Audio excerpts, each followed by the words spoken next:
Hello friends, welcome back, and this is ChainLink, and we're looking, and you can see here I've got ChainLink versus Bitcoin up behind me. I'm going to take a wee look at the ChainLink price action today. Now the markets have been really rubbish for everybody. It's not just ChainLink, and let's just see how things are shaping up. And in lots of ways, the ChainLink market's actually looking kind of better than all the other ones. So there's that. So let's just let's bear that in mind as we dive on into the charts. Thanks so much for joining me. Let's take a look.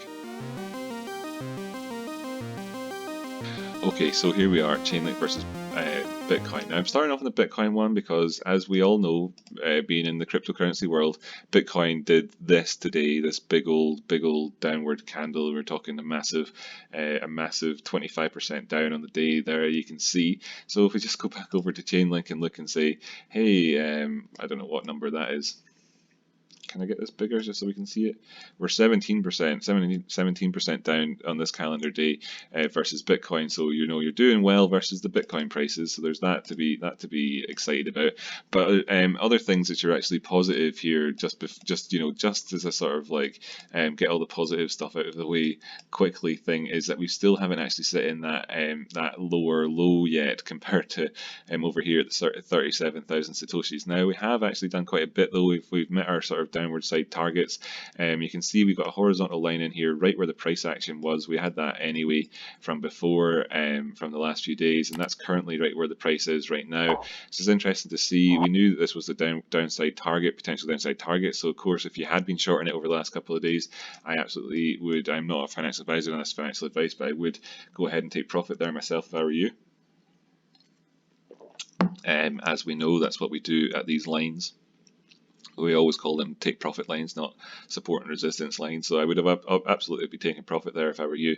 Of course, and if we were to break this line and actually close 4-hour candles and whatnot below it, and I'd still somehow had held on to some sort of a long, I'd be quite nervous in and around this area because of course we open and close below here. We can kind of more or less comfortably look down towards that 35,000 price level there. As I zoom out, sorry, it's 4 hours, going to take me forever. Zoom out just to show you that's where the 382 is, and it'd be absolutely reasonable to have this Fibonacci retracement here, which we've gone down below the 236 to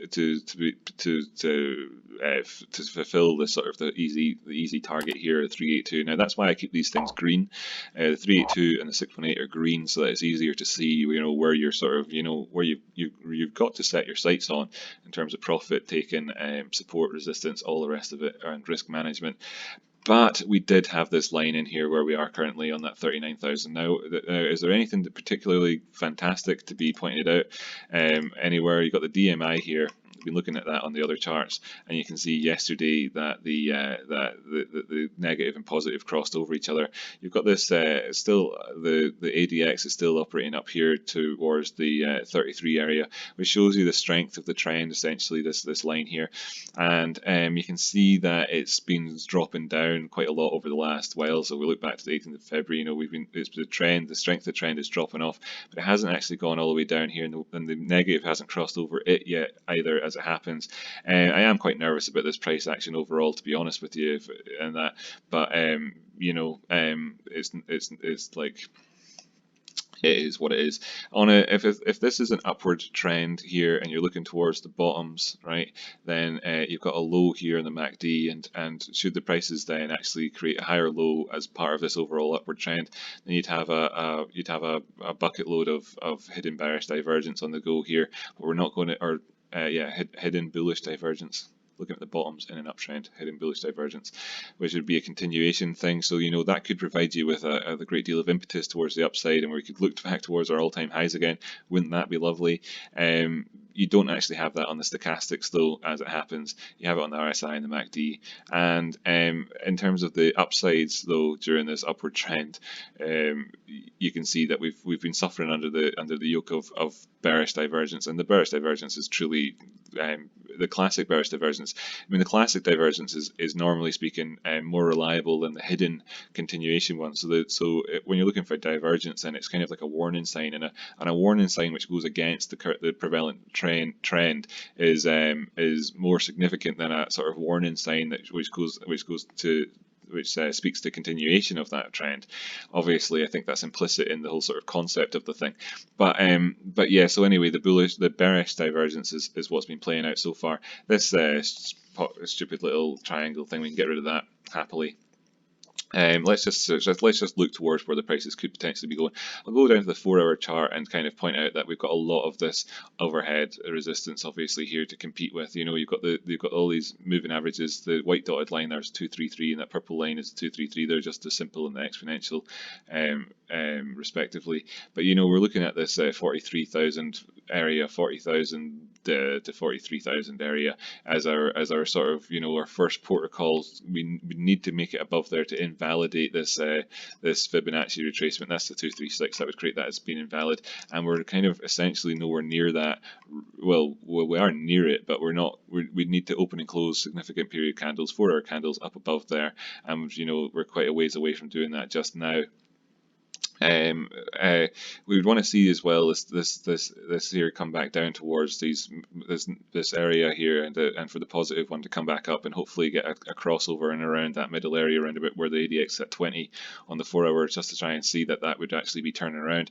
Under these sort of conditions, you just expect to have more continuation, to be frank. So that's what we're looking at there. Really overall, I'm excited about the ChainLink prices from a sort of short term, in terms of being long. I'm not. Am I a financial advisor? No, I'm not.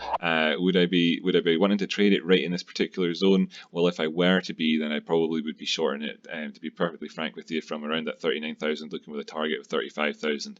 But we're not going to get ahead of ourselves here anyway. As well, we need to see how the Bitcoin prices as well pan out, and if this here continues, if we get more continuation to the downside here or not. Similar sort of story with this with the ADX. As I just laid out in terms of the 4 hour time frame for that coin. By the way, if you're interested, let's look over it against the dollar prices and see what we've got on the go here. Well, lo and behold, we have come down, and I really hate these trend line things on these Fibonacci retracements. So I'm going to get rid of both of them just real quick, and then save that so it's not here next time.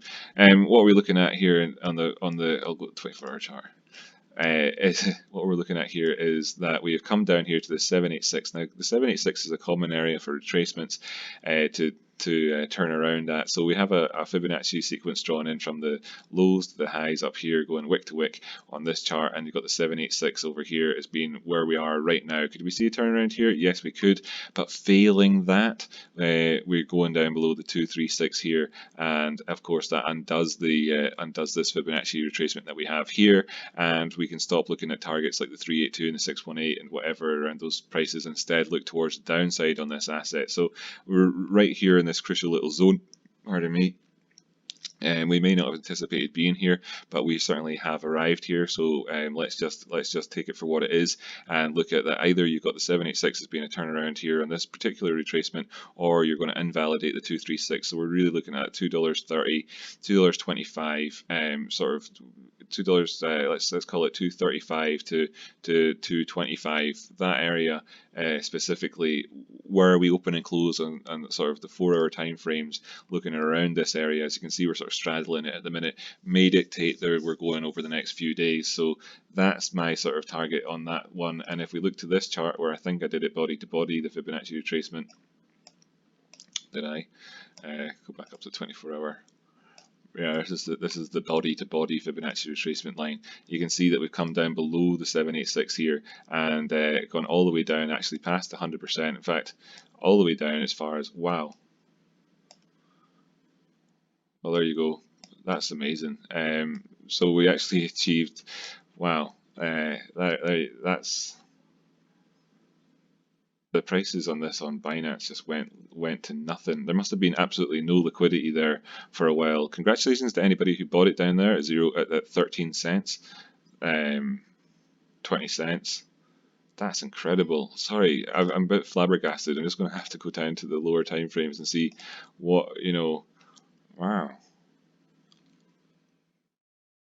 Well, you can see the prices there on the right just as well as I can. Up on the axis, that's crazy. Anyway, we came down as far as this 618, 1618, Wow, yeah, and then turned around and we're back up here looking at whether or not we can get a turnaround on the 786. That's remarkable. Anyway, look, I'm flabbergasted. I think that kind of does enough for this episode. We can wrap it up right here. The same things apply as like I was just saying on the Coinbase chart, but really I think this kind of, if this says anything to you, then I think it will say to you like that essentially nobody really expected the prices to go down here. They didn't even have orders in here to satisfy that.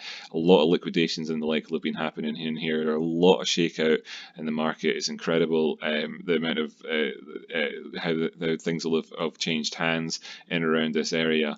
And well, yeah, it's just let's just have to see how this overall area pans out.